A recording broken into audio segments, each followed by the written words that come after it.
switch to English or French, okay? Because if I'm not cluing in. Yes. The whole thing, repeat? Yes.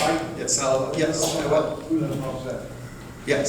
So basically what I'm saying is what we're not trying to do at all is to move what we have now in the market and move it over to Montreal Road. Quite the opposite. This is a golden opportunity to do things differently, bring things to the 21st century, do things in the way that we know they need to be done. Things have greatly evolved over time.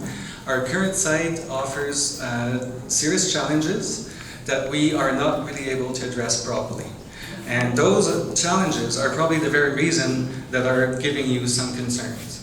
So what I'm talking about is that right now, there's a bit of a myth going that people often think that we ask people to go out on the street during the day. That is not true at all. However, the reality is that although they can stay indoors, we don't have any appropriate space, outdoor space for them to socialize, have a cigarette, just, play a game of cards, just be. Unfortunately, we don't have that. The only thing we have at the current site is the sidewalk, which is far from ideal for anybody, for the people we serve, as well as the community. This is not ideal at all. It causes a lot of issues. We also have the issue of only the site is too small, the footprint of it is too small, so it does not allow us to have more than one entry point. So as you'll see as we go along into the presentation, we offer a lot of different services other than the emergency residential services. There's other services that we support the community with, the immediate community as well as the broader community. And so having multiple entrants is important. Unfortunately, at the current site, we've done countless renovations over the years, and we've done what we could with it. So the idea is really to do things in a new way. It's a new model. It gives us an opportunity to do things differently. Some of the services we're currently offering, we're not offering necessarily the way we want to or should. Some services we're not currently offering really because we can't, because we're limited by the bricks and mortar that we have. So this is an opportunity for us to do things differently. It's a new model, a new thing, a new way, and we're very excited about it. And I think once people understand that the building is designed for the people we serve and the community that it's in. So we're taking both in consideration as to how it's designed and what purpose does it serve and the role it plays and how it functions.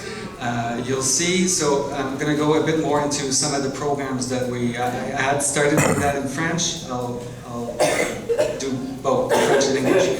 So for example, we have a community and family department, community and family services department.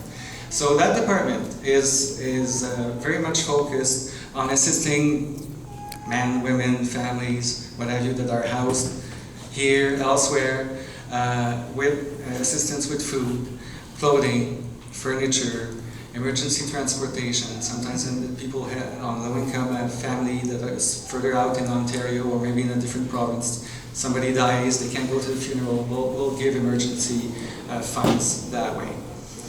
We also provide access to Salvation Army summer camps, so that again, for eligible families on low income, they can access free summer camps.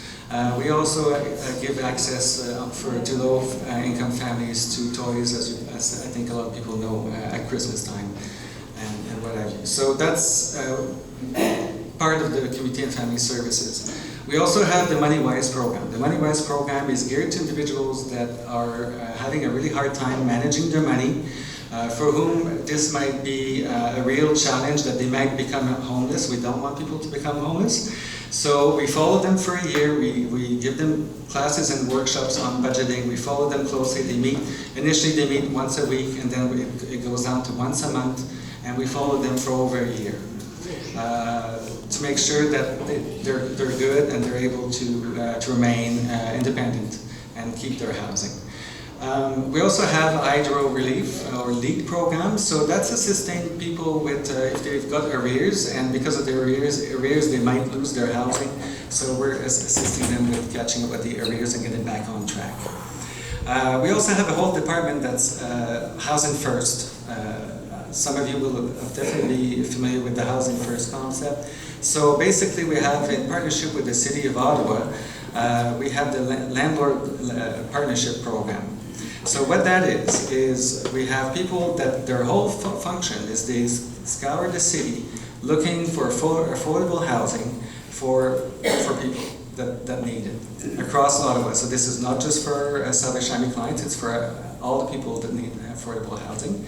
And it's a partnership with the city, and what we do is once the housing is found and we associate, we also have part of that team is a team that supports the people that we house. Some don't need support, some need a little support, some need a lot of support. It varies a lot.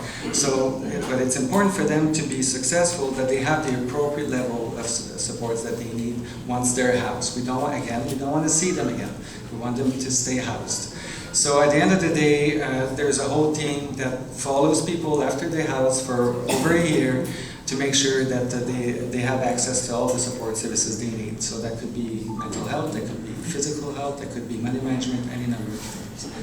We also have emergency disaster services, so that you might have seen sometimes when there's evacuations and what have you, fires and so on. The Salvation Army goes and assists the first responders and the victims of the disasters with food, clothing, etc., etc. So we assist both.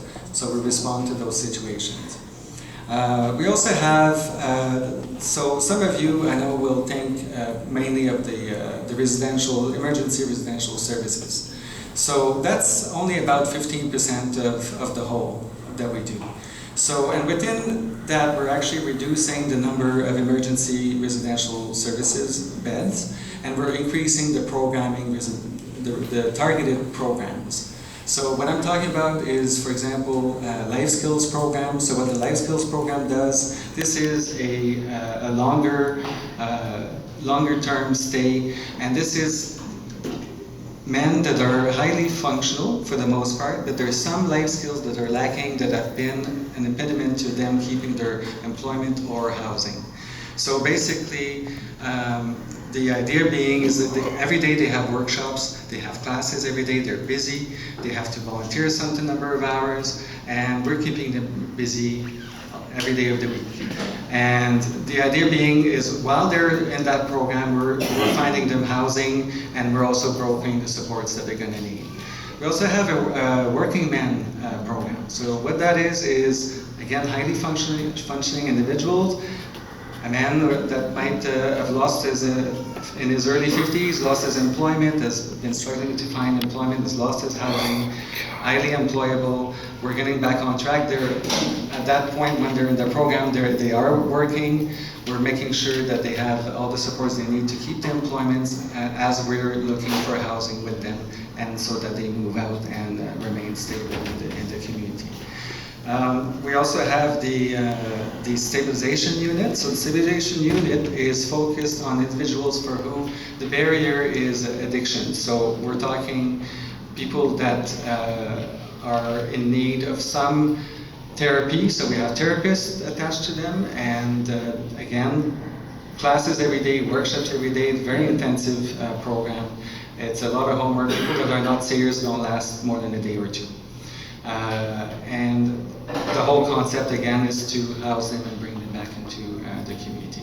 Sorry, I think, yeah. shorten this a bit? Sure, we have sure. questions. Yeah. And we want to know why on Montreal Road, Yeah. why in Vanier, and That's what we're here for.